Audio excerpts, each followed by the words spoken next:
So today we'll be taking a look at some stories with Dolph Ziggler, John Cena, and Alexa Bliss. Let's start things off with everything John Cena related. John Cena is currently on a massive media run for Fast 9. He's appearing on all these talk shows every day to promote the movie. But he's not only receiving questions about the movie, he's always getting questions about WWE. Jimmy Fallon asked John Cena about the WWE return rumors, and Cena had this to say. "Those rumors are true. I'll definitely be back in WWE. I just don't know when." Cena was also asked about his mysterious WWE logo Instagram post from May and had this to say. "Yeah, so I posted that back in May. I was feeling rather nostalgic about WWE, and I just wanted to post a logo, and some people took it as I was returning immediately, which that is not the case. I haven't had my last match, and I can't wait to have my next match." So definitely a big obvious theme here that we can take from all of John Cena's comments, and that's the fact that the next thing on his to-do list seems to be a WWE return. John Cena was supposed to have this big return in 2020, but similar to just about everything else that happened this year, it was all thrown off course. John Cena literally made his WWE return in 2020 during the last few SmackDown episodes with a live crowd. So Cena was expecting to have this big build for his match with The Fiend, be in front of SmackDown crowds every week, leading up to his big WrestleMania match in front of a massive live crowd. But that didn't happen. John Cena's second week back in WWE was at the empty Performance Center, not exactly what he had signed up for. So he disappeared after WrestleMania, and it always seemed like he wasn't going to return until the fans were back. Well, now, everything seems to be rolling again. Fans are back in less than 3 weeks, and John Cena is rumored to have a massive showdown with Roman Reigns at SummerSlam. So maybe this 2021 return will live up to the hype he was expecting from his 2020 return, especially in a program with this version Roman Reigns. You just already know that it's going to be something special before it even begins. It's not the first time that they've feuded, but obviously there's more on the line this time around. John Cena also talked about a drunk fist fight that he had at his brother's wedding. He had this to say about that story. "I thought it would be a nice gesture to open the bar. Drinks are on me. That's my gift to the bride and groom. Nobody would have to pay for anything. I found out it was a mistake when my brother Dan and I got into a fist fight in the middle of the dance floor and closed the wedding down." So just another crazy story by Cena on a good gesture backfiring on him in a hurry. But what are your thoughts on everything John Cena had to say, and are you looking forward to his WWE return?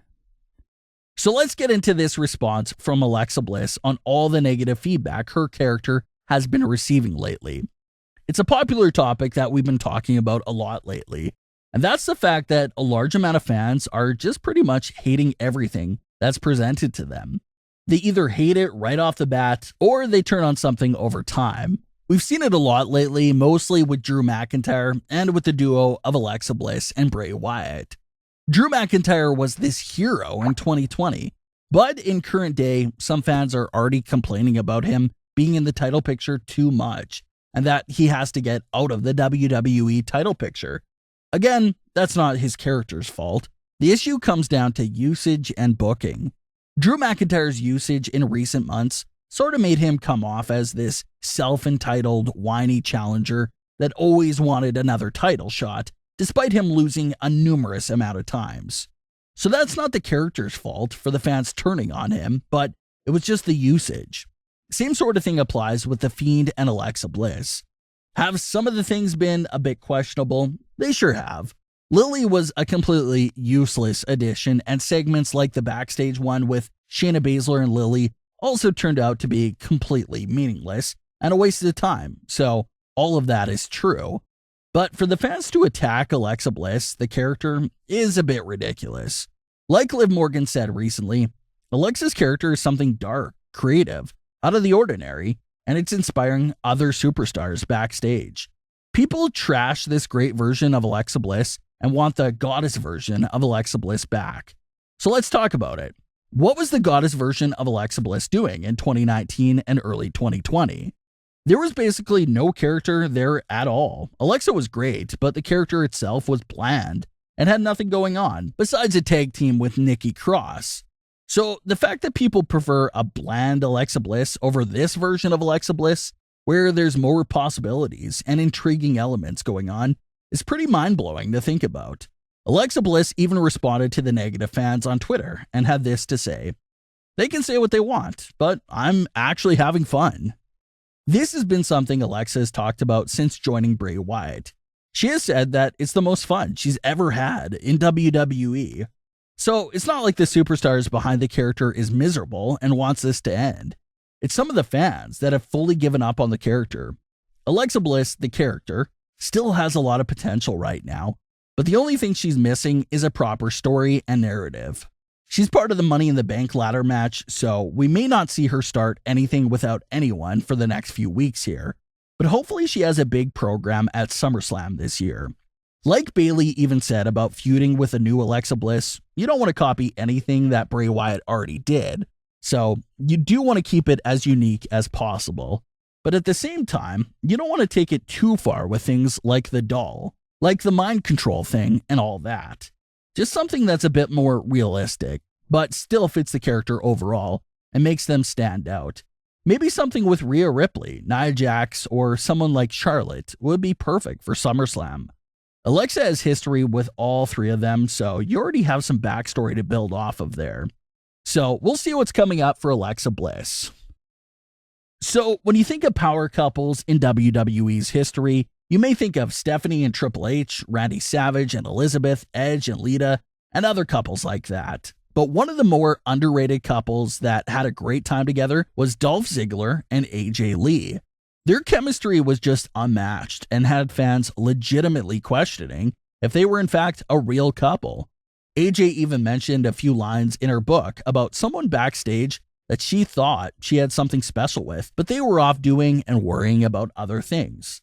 She didn't say any names, but a lot of readers wondered if those lines were possibly related to Ziggler. Of course, no one knows for sure. But Ziggler recently took to Twitter this week to look back at his time with AJ Lee and had this to say about that era with her. "This pick rocks for a few reasons. 1, we were a hell of a team. 2, I was pulling double duty the entire overseas tour, last match before intermission and the main event. 3, was told to my face, this shirt would never be made, and I would never be world champion. Oh, and 4, this was before our little miracle Big E blessed us with his being brought from heaven via stork. Now that you're all grown up, E, the divorce was your fault." So Dolph and AJ were one of the most strongest on-screen couples in recent WWE history.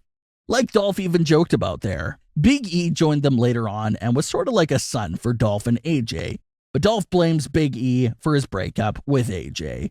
Hopefully Ziggler can climb back up to the top and capture another world title.